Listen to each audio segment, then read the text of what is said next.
Bueno, nos vamos a continuar con la lección 12 de Derecho Fiscal. ¿Qué vamos a tratar en esta lección 12? Bueno, lo que vamos a tratar, contadores, es la jerarquía de las leyes fiscales. ¿Qué quiere decir esto? Que en situaciones que se den de manera, por llamarlo así, de que tengamos que consultar la ley o a qué ley le hacemos caso primero, cuál ley voy a aplicar primero, bueno, pues debe de haber una jerarquía. Casi todas las ramas de derecho tienen su jerarquía en sus leyes. En este caso solo nos explicaremos a la rama fiscal, ¿sí? A la rama del aspecto fiscal, de las contribuciones, pero debe de haber su rama en civil, en penal, bueno. Entonces, aquí jerarquía de las leyes fiscales. Entendamos que el máximo, digamos así, el órgano supremo, la ley suprema que nosotros debemos de tomar en cuenta es la Constitución Política de los Estados Unidos Mexicanos. Todas las leyes que hay en nuestro país parten de la Constitución Política, ¿sí? De la Constitución Política de los Estados Unidos Mexicanos. En este caso nosotros hablaremos del artículo 31, fracción cuarta, que ahí nos dice que es obligación de los mexicanos contribuir al gasto público. Entonces, desde ahí ya emana la obligación y aparte sabemos que en la Constitución de ahí emanan igual las leyes y sabemos que de ahí nace el derecho fiscal, por llamarlo así.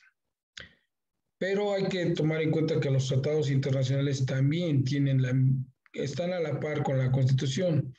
Y ustedes van a decir, ¿por qué primero la Constitución y luego también los tratados internacionales? Bueno, porque muchas veces, como son operaciones o situaciones o problemas que se pueden dar en materia fiscal con otros países, bueno, es importante que si con los otros países con los cuales se tiene alguna relación o algún tratado celebrado, bueno, pues entonces en ese caso también se vuelve una ley suprema, porque para evitar que se pague doble tributación, es decir, que no pague impuestos por una actividad, pague impuestos en el extranjero y tenga que pagarlos aquí en México, o viceversa, que pague impuestos aquí en México y que tenga que pagar impuestos en el extranjero. Entonces, esos tratados internacionales precisamente tienen esa finalidad de que no haya doble tributación en materia de comercio exterior, ¿no? Relacionado con las contribuciones o el aspecto fiscal.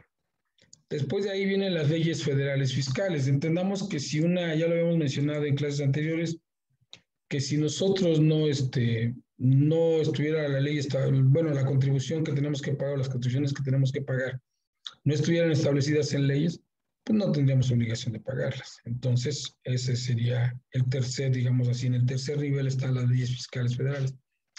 ¿Qué pasa cuando no encontramos o cuando nos encontramos con alguna laguna dentro de la ley o que no tenemos cómo aplicarla? Entonces, bueno, más bien no hay alternativa cómo aplicarla, entonces nos iríamos al reglamento. Cada ley fiscal tiene su propio reglamento, entonces ahí tendríamos que ir. Por ejemplo, una ley fiscal podría ser la ley del impuesto a la renta, pues también tiene que tener su reglamento de la ley del impuesto a la renta. Entonces, ese sería el cuarto órgano, digamos, bueno, la cuarta norma que la pirámide, ese sería el nivel jerárquico. Pues partimos que primero es la Constitución, luego los tratados internacionales, luego las leyes federales fiscales y reglamento. En ese orden iríamos. Bueno, dado caso de que se diera una situación donde no lográramos darle solución a algún problema, alguna situación fiscal, nos iríamos al derecho común. Ya el derecho común abarca todas las demás leyes, los demás derechos y tratar de encontrar su solución.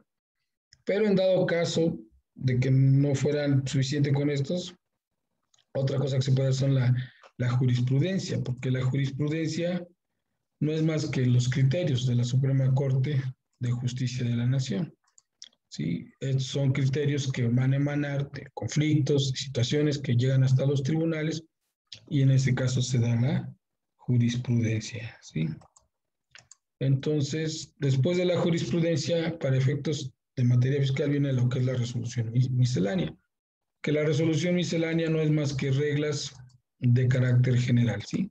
Que emite en este caso la autoridad tributaria, que en este caso sería el SAT. Bueno, hay que tomar en cuenta una característica, que las reglas de carácter general, que es la resolución miscelánea, son normas que se establecen, pero siempre con la finalidad de beneficiar al contribuyente. Nunca van a ser reglas de carácter general que le hagan una carga específica al contribuyente o que lo obliguen a pagar una nueva contribución. Simplemente Son reglas que le van a permitir a él tener un beneficio, ¿sí?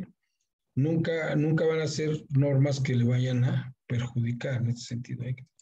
Hay que tener cuidado. Entonces se puede decir, alumnos, que esa sería la jerarquía de las leyes fiscales, ¿sí? Partimos que es, aplicamos primero la Constitución, luego los tratados internacionales, luego las leyes federales fiscales, el reglamento de las leyes fiscales federales, el derecho común, la jurisprudencia y la resolución miscelánea. Y de ahí parte todo. Y en la parte de abajo, pues nada más hago una explicación de qué es cada una de las cosas, de que los tratados van a la par con la Constitución, de que todo parte del artículo 31, fracción cuarta, que estamos obligados como mexicanos a contribuir a los gastos públicos, ayudarle en este caso al Estado. Los tratados son con la finalidad de evitar la doble tributación, no pagar impuestos en el extranjero y en México 2 veces, sin evitar esa situación. Y que la jurisprudencia pues son criterios a los que se llegan a los tribunales, y por ahí la resolución miscelánea, que son normas que establece el SAT y que son reglas de carácter general, pero vuelvo a repetir, nunca en perjuicio del contribuyente, siempre en beneficio de él. Esa sería la lección de las jerarquías, de la jerarquía de las leyes fiscales aquí en México. Cualquier duda estoy a sus órdenes. Cuídense mucho, que estén bien.